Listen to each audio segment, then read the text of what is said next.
This is probably my favorite location I've been to so far in the Holy Land. All the other places we visited so far are marked by ruins. But here, it's just all nature. The inspiration that I get in life came from here more than any other place. Why? Well, in America, we always say, hey, what's your name? That's the first question. Second thing, what do you do? And maybe we'll get to the why behind it, the motivation behind it. Well, 2 out of those 3 I get from here. My name is Mark.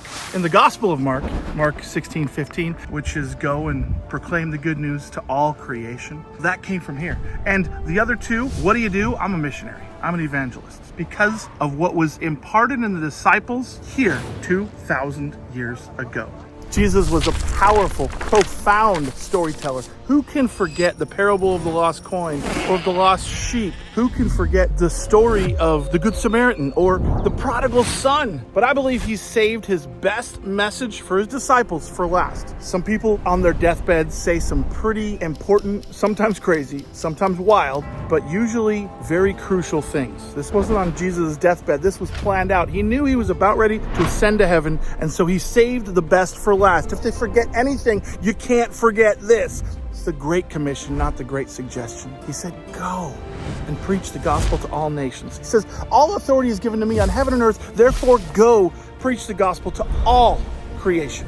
As we know later, they start in Jerusalem, which is not that far from here, to Judea, to Samaria, to the ends of the earth, to the four corners of the earth, as we say. We sing about it in Jump High Like a Maasai, go into all the world. We end every one of our music videos over the last few years with Mark 16:15, again, the Great Commission. And I love how he ends it. Of course, he says, baptize and teach them everything that you've learned.